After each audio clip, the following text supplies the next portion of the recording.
네, 지난 시간까지 저희가 법원에 대해서 살펴보았는데요. 이번 시간에는 소송의 주요 관여자 중에서 검사에 대해서 살펴보기로 하겠습니다. 검사에 대해서는 이미 저희가 수사기관을 공부하면서 상당 부분 다루었기 때문에 필요한 범위 내에서 간단하게 살펴보고 넘어가도록 그렇게 하겠습니다. 검사는 수사, 공소제기, 공판, 재판의 집행으로 이어지는 형사 절차의 모든 단계에 관여하기 때문에 다양한 소송법상의 역할을 수행하고 있습니다. 검사가 하는 소송법상의 역할에 대해서는 검찰청법 4조를 참조하시면 되겠습니다. 저희가 수사기관을 공부할 때 이미 살펴본 바가 있습니다. 이에 따라서 검사는 소송법상 수사기관이라는 지위, 또 공소권의 주체라는 지위, 또 재판의 집행기관이라는 지위를 갖게 됩니다. 수사기관으로서의 검사의 지위에 대해서는 이미 저희가 검사의 수사권과 사법경찰관리와의 관계 등에 대해서 수사기관의 의의를 공부하면서 살펴본 바가 있습니다. 강의한 261 이하에 보시면 사법경찰관리와의 관계 등이 나와 있고요. 그 앞부분을 보시면 검사의 수사권에 대해서, 특히 금년 2월에 있었던 형사소송법 개정으로 사법경찰관과 검사의 수사권이 조정되지 않았습니까? 그에 대해서 이미 살펴본 바가 있습니다. 역시 강의가 진행이 될수록 앞부분에 대해서 복습의 필요성을 느끼시는 분들은 그때그때 필요한 공부를 하는 것이 어떨까 그런 생각이 듭니다. 그리고 이제 공소권의 주체에 대해서 살펴보면요. 이에 대해서도 저희가 공소의 제기를 설명하면서 거의 다 설명이 된 부분들이 있죠. 공소는 검사가 제기하여 수행한다고 형사소송법 246조에 규정이 되어 있고요. 이와 같은 공소제기의 권한은 원칙적으로 검사에게 독점되어 있지요. 그래서 사인소추는 우리 법상 인정되지 않고 있습니다. 이를 기소를 독점한다고 해서 기소독점주의라고 부르고, 그 기소독점주의에 대한 내용에 대해서는 저희가 이미 강의한 1356 이하 부분에서 공부한 바가 있습니다. 그래서 역시 필요하신 분들은 강의한 앞쪽으로 돌아가서 복습을 하는 것이 좋겠습니다. 2050에 보시면 형사소송법은 기소독점주의와 함께 공소제기에 있어서 검사의 재량을 인정하는 기소편의주의, 그렇죠? 형법 제51조의 사항을 참작하여 기소를 하지 않을 수 있는 기소편의주의, 기소유예를 인정하는 기소편의주의와 제1심 판결 선고 전까지 공소를 취소할 수 있는 기소변경주의도 채택하고 있습니다. 역시 공소의 취소에 대해서 저희가 공부한 바가 있습니다. 그래서 공소권 행사에 있어서 검사에게 폭넓은 재량권을 인정하고 있지요. 네, 공소권에 관한 검사의 재량권이 상당히 폭넓다 이렇게 볼 수 있겠습니다. 그래서 검사는 2051에 보시면 공판 절차에서 공소 사실을 입증하고 공소를 유지하는 공소수행의 담당자로서 기능하게 됩니다. 공소수행의 담당자인 검사는 피고인과 대립하는 당사자로서 형사소송 절차를 형성하고 법령의 정당한 적용을 청구합니다. 그래서 검사는 당사자로서 공판정 출소권이라든지 증거조사 참여권, 그리고 증인 신문권, 증거조사에 대한 의견 진술권, 이의신청권 이런 권리들을 갖고 있죠. 증인 신문권이나 증거조사에 대한 의견 진술권 및 이의신청권의 모습은 어디서 저희가 잠깐 엿볼 수 있었냐면 공판조서를 설명하는 강의에서 공판조서의 내용 중에 보면 증거조사를 마친 다음에 그에 대한 의견이 있는지 이의가 있는지 여부를 물어보는 그런 문구가 있었던 것을 아마 기억하실 겁니다. 그런 곳에서도 확인할 수 있지요. 이와 같이 검사는 공소권의 주체이면서 또한 재판의 집행기관으로서의 지위도 갖고 있습니다. 재판의 집행은 검사가 지휘하는 것이 원칙입니다. 형사소송법 제460조에 의해서요. 다만 재판의 성질상 법원 또는 법관이 지휘할 경우에는 검사가 재판의 집행기관에 집행하지 않는 것이죠. 원칙적으로는 검사가 모든 재판을 집행하고요.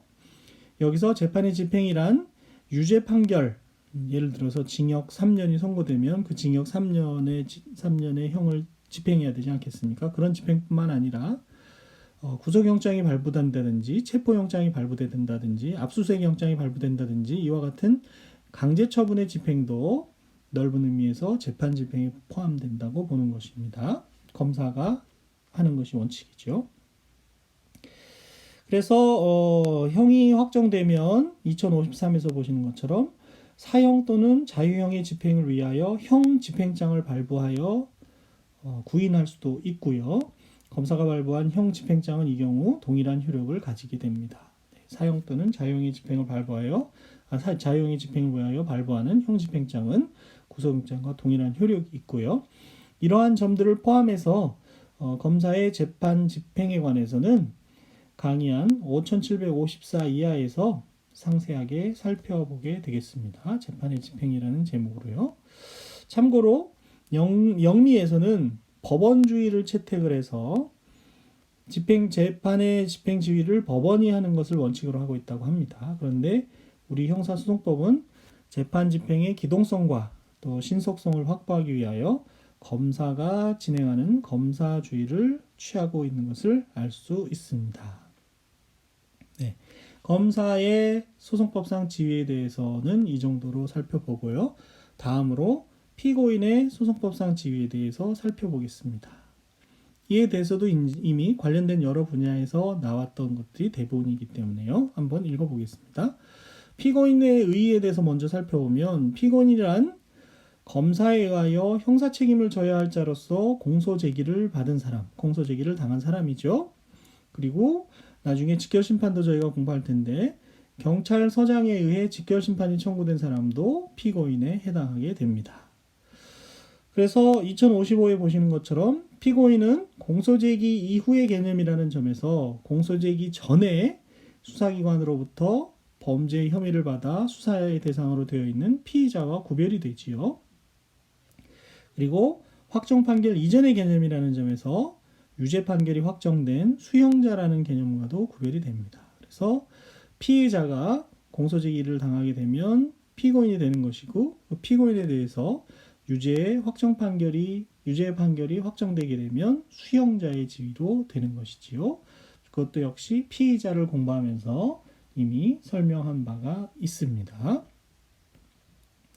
한편 실무상 여러 사람의 피고인이 동일한 소송 절차에서 공동으로 심판을 받는 경우에 이를 공동피고인이라고 부릅니다.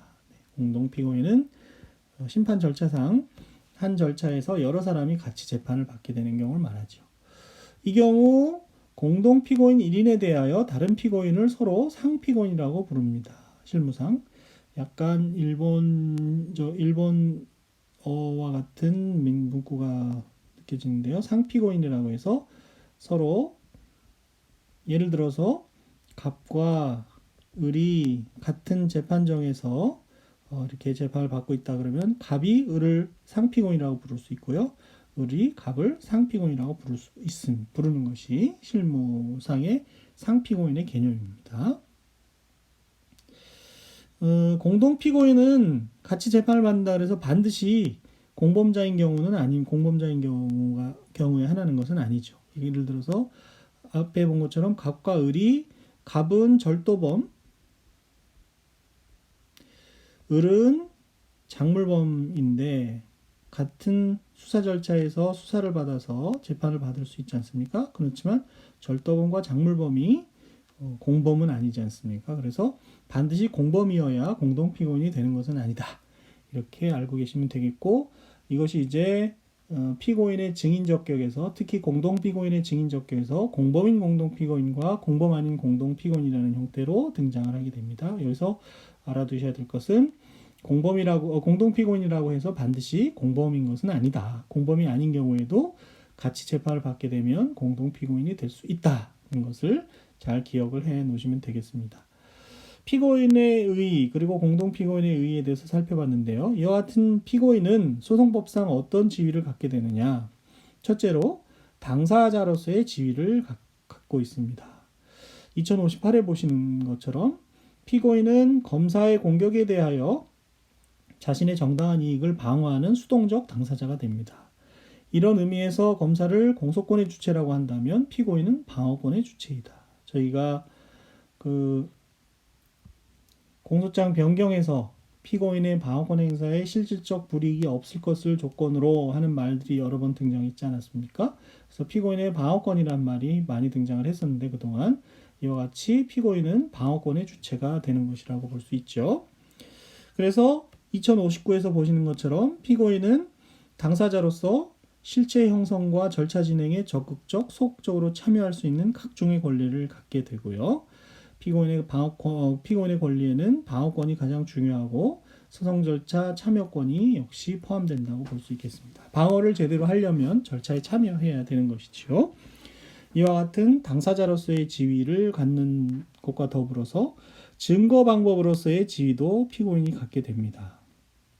2060에서 보시는 것처럼 피고인에게 증거 방법으로서의 지위를 인정한다고 해서 피고인을 조사의 객체로 취급하자는 것은 아니고 증거 방법으로서의 지위는 당사자로서의 원칙적 지위, 앞에서 보신 것처럼 방어권과 소송 절차 참여권이 보장되는 당사자로서의 원칙적 지위에 지장을 주지 않는 범위 내에서 인정되는 보조적 지위로 볼 수 있겠습니다. 그래서 증거 방법으로서의 지위는 피고인의 진술이 증거로 사용되는 경우와 같이 인적 증거 방법으로서의 지위가 있을 수 있고요. 피고인의 신체나 정신 상태 등과 같은 물적 증거 방법으로서의 지위도 있을 수 있겠습니다. 네, 그래서 증거 방법이나 이런 것은 증거 방법의 개념이라든지 이런 것들은 역시 증거법에서 자세히 강의가 되겠습니다. 2062에서 보시는 것처럼 피고인의 인적 증거 방법으로서의 지위와 관련해서 피고인이 증인이 될 수 있느냐가 문제가 됩니다. 피고인이 증인의 자격을 갖고 있느냐, 피고인의 증인 적격이 문제가 됩니다. 영미에서는 피고인이 진술거부권, 묵비권을 포기하고 증언할 수 있음을 인정하고 있습니다. 그래서 저희가 미국 영화 같은 것을 보게 되면 피고인이 증인으로서 증언하는 모습을 여러 장면 볼 수 있는데요.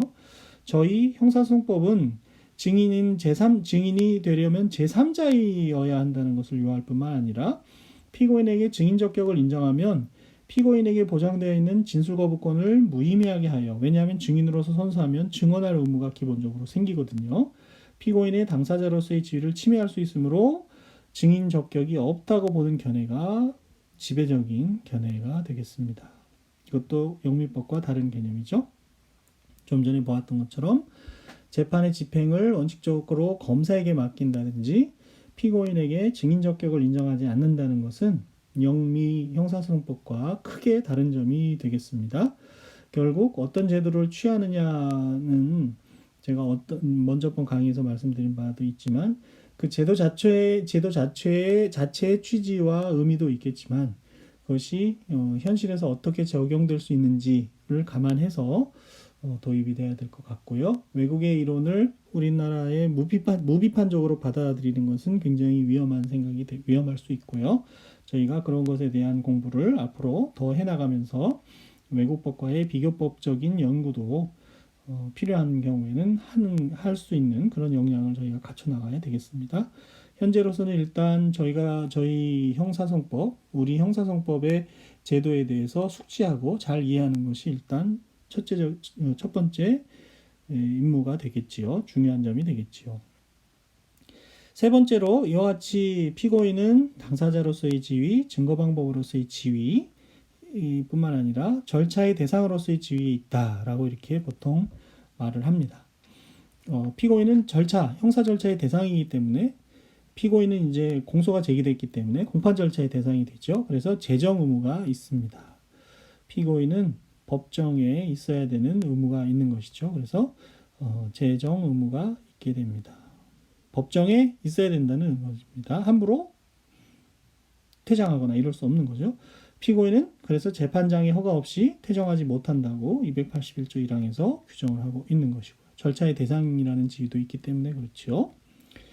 또 피고인은 법원에서 행하는 소환, 구속, 압수, 수색 등 강제 처분의 대상도 됩니다.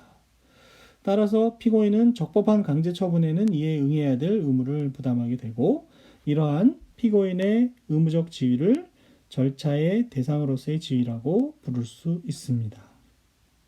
피고인은 당사자로서 또 증거 방법으로서 절차의 대상으로서 다양한 지위를 갖고 있는 것이죠.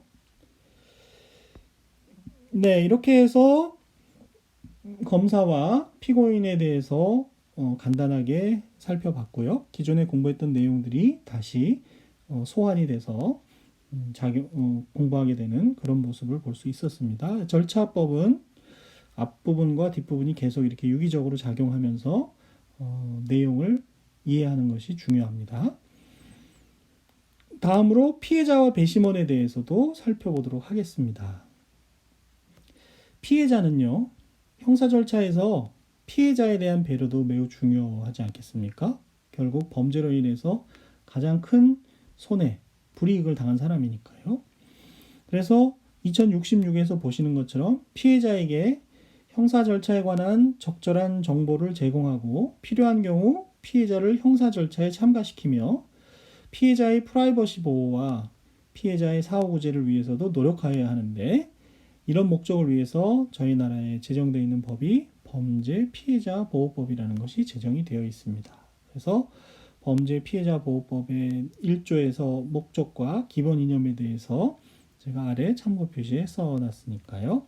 피해자도 이렇게 형사 절차에서 배려가 돼야 된다.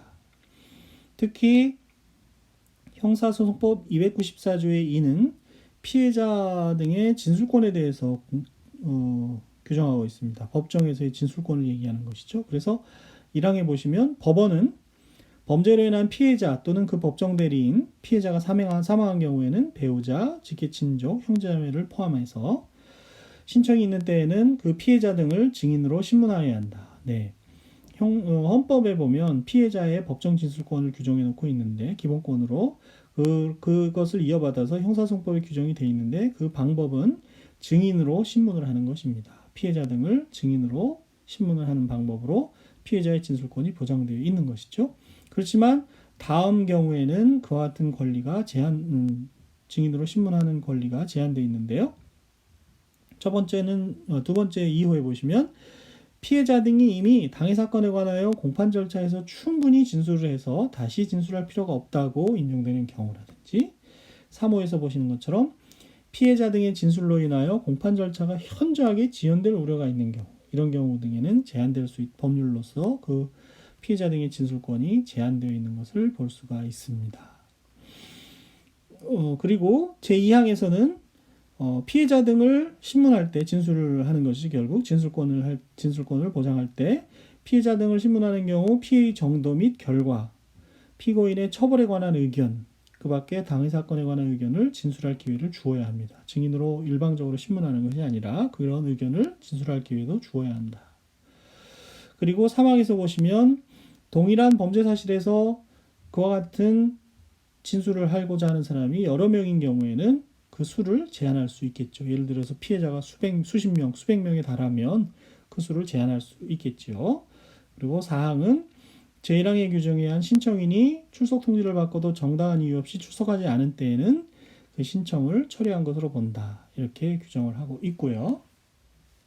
계속해서 형사소송법 294조의 3은 피해자 진술을 비공개하는 것에 관한 규정을 두고 있습니다. 법원은 범죄로 인한 피해자를 증인으로 신문하는 경우 당해 피해자, 법정 대리인 또는 검사의 신청에 따라 피해자의 사생활의 비밀이나 신변 보호를 위하여 필요하다고 인정한 때에는 결정으로 심리를 공개하지 아니할 수 있다.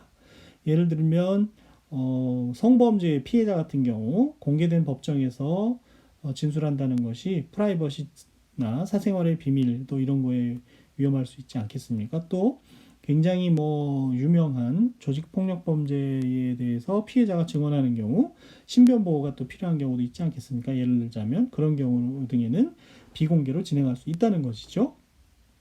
그리고 그와 같이 비공개 결정을 한 경우에도 적당하다고 인정되는 자는 법정에 있도록 그렇게 허가할 수가 있다는 거고요. 네, 적절한 합리적인 선에서 이해할 수 있는 조문이라고 보여집니다. 그리고 294조의 4에서는 피해자 등에게도 공판 기록을 열람하거나 등사할 수 있는 규정을 두어 놨습니다. 그래서 1항에 보시면 소송 계속 중인 사건의 피해자가 사망하거나 그 심신에 중대한 장애가 있는 경우에는 배우자, 직계친족, 형제자매를 포함하고요.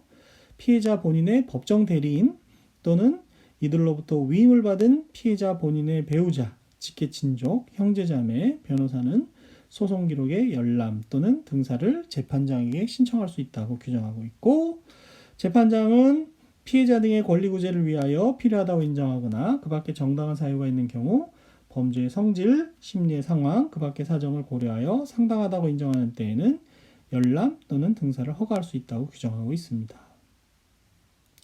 그와 같이 열람 등사를 허가하는 경우 사망에 따라서 2075입니다.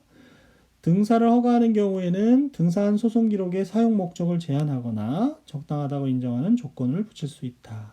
그리고 제5항에서는 제1항에 따라 소송 기록을 열람 또는 등사한 자는 열람 또는 등사에 의하여 알게 된 사항을 사용함에 있어서 부당히 관계인의 명예나 생활의 평온을 해하거나 수사와 재판의 지장을 주지 아니하도록 하여야 한다. 네. 이 부분은 피해자이지만 조심해야 되는 그런 부분이 되겠죠.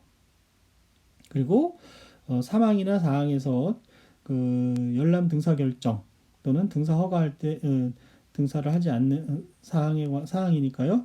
등사에 관해서 어떤 조건을 붙인 경우 이런 경우에 대해서 불복할 수 없다고 이렇게 규정을 두고 있습니다. 그리고 계속해서 163조의 2에 보시면 신뢰관계에 있는 자를 같이 앉을 수 있게 동석하게 해줄 수 있는 제도도 있습니다. 그래서 법원은 범죄로 인한 피해자를 증인으로 신문하는 경우 증인의 연령, 아주 어린 피해자라든지 그렇죠? 또 아주 고령의 피해자라든지 심신의 상태, 트라우마에 시달리고 있다든지 여러 가지 상태가 있을 수 있지 않겠습니까? 그 밖의 사정을 고려하여 증인이 현저하게 불안 또는 긴장을 느낄 우려가 있다고 인정하는 때에는 직권 또는 피해자, 법정 대리인, 검사의 신청에 따라 피해자와 신뢰관계에 있는 자를 동석하게 할 수 있다는 그런 규정을 두고 있고, 만약에 그 피해자가 13세 미만이거나 신체적 또는 정신적 장애로 사물을 변별하거나 의사를 결정할 능력이 미약한 경우에 재판에 지장을 초래할 우려가 있는 등 부득이한 경우가 아닌 한 피해자와 신뢰관계 있는 자를 동석하게 하여야 한다. 이 경우에는 아예 의무로서 되고 있습니다. 13세 미만이거나 또 신체적, 정신적 장애로 심신미약의 경우라는 것이죠. 그런 경우에는 의무적으로 동석하도록 그렇게 규정을 하고 있고요. 한편 259조의 2에서는 피해자 등에 대한 통지 제도도 규정하고 있습니다. 어떤 사실을 알려주는 것도 굉장히 중요한 의미를 갖습니다. 그래서 검사는 범죄로 인한 피해자 또는 그 법정 대리인 등의 신청이 있는 때에는 그 사건이 수사 결과 공소 제기가 되었는지 아닌지, 공판이 언제 어디서 열리는지, 재판 결과가 어떻게 됐는지, 피의자나 피고인이 구속되었거나 석방되었는지, 구금에 관한 사실 등을 피해자 또는 그 법정 대리인 등에게 신속하게 통지하여야 한다는 규정을 두고 있습니다. 그래서 피해자에 대한 일정한 사실의 통지 제도도 피해자를 보호하기 위한 제도라고 저희가 능히 짐작하고도 남이 있겠습니다. 한편 범죄 피해자와 관련해서 범죄 피해자가 관련된 형사소송 절차에서 바로 배상을 받을 수 있도록, 범죄로 인한 피해에 대해서 배상을 받을 수 있도록 하는 제도가 배상명령 신청 제도가 있지요. 이 배상명령 신청 제도가 소송 촉진 등에 관한 특례법에 규정이 되어 있습니다. 배상명령 신청 제도에 대해서는 다시 강의한 뒷부분에서 살펴보도록 하겠습니다. 그리고 민사소송법에서도 아마 배상명령 신청 제도가 다루어졌을 겁니다. 그것도 피해자와 관련되는 부분이라고 할 수 있겠습니다. 자, 배심원에 대해서 살펴보도록 하겠습니다. 배심원이라는 것은 국민의 형사재판 참여에 관한 법률 12조 1항의 규정이 있는데요. 배심원은 국민 참여재판을 하는 사건에 관하여 사실의 인정, 또 법령의 적용, 형의 양정에 관한 의견을 제시할 권한이 있지요. 배심원의 권한은 사실의 인정, 법령의 적용 및 형의 양정에 관한 의견 제시 권한입니다. 배심원은 법령을 준수하고 독립하여 성실히 직무를 수행하여야 한다는 규정이 있고요. 배심원의 역량에 따라서 배심재판, 국민참여재판에 성패가 달려있다고 해도 과언이 아닐 겁니다. 그리고 배심원에게는 의무도 주어져 있는데요. 12조 3항에 보시면 직무상 알게 된 비밀을 누설하거나 재판에 공정을 해하는 행위를 하여서는 아니 된다고 그렇게 규정하고 있는 것을 볼 수 있습니다. 배심원의 자격은 국민의 형사재판 참여에 관한 법률 16조에서 만 20세 이상의 대한민국 국민 중에서 선정된다. 법에 정한 바에 따라서 선정된다고 해서 만 20세 이상의 대한민국 국민이면 누구나 배심원이 될 자격이 있다는 것을 규정하고 있고요. 계속해서 국민의 형사재판 참여에 관한 법률 제46조 1항은 재판장이 변론이 종결된 후 법정에서 배심원에게 공소사실의 요지와 적용 법조, 피고인과 변호인 주장의 요지, 증거 능력, 그 밖에 유의할 사항에 관해서 설명해야 한다라고 규정을 하고 있고요. 이 경우 필요한 때에는 증거의 요지에 관하여 설명할 수도 있다. 그런 이제 설명을 듣고 배심원들이 46조 2항에서 심리에 관여한 배심원은 그와 같은 설명을 들은 후 유무죄에 관하여 평의하고 유죄인지 무죄인지 서로 평의하고 전원의 의견이 일치하면 만장일치하면 그에 따라서 유죄인지 무죄인지 평결을 하고요. 판결이 아니고 평결이라고 합니다. 평결을 하고 다만 배심원 그 과정에서 배심원 과반수의 요청이 있으면 심리에 관여한 판사의 의견은 유죄인지 무죄인지 들어볼 수가 있는 것이죠. 과반수의 요청이 있을 때예요. 그리고 배심원에 관해서 배심원은 유무죄에 관하여 전원의 의견이 일치하지 아니하는 때는 만장일치가 되지 않으면 평결하기 전에 심리에 관여한 판사의 의견을 듣고서 다수결에 의해서 유무죄 평결을 하도록 되어 있습니다. 그리고 물론 심리에 관여한 판사로부터 의견을 듣는 과정에서 의견을 듣더라도 그 판사가 평결에 참여할 수는 없고요. 국민참여재판의 취지에 반하니까요. 그리고 그와 같은 평결 결과 유죄로 결정이 되게 되면 배심원은 이번에는 판사와 함께 양형에 관해서 토의하고 그에 관한 양형에 관한 의견을 개진합니다. 징역 10년 정도가 적당하겠습니다. 무기징역이 상당한 것 같습니다. 이런 식으로 의견을 개진할 수 있죠. 그리고 재판장은 그 경우 양형에 관한 토의 전에 처벌의 범위와 어느 형까지 선고할 수 있다.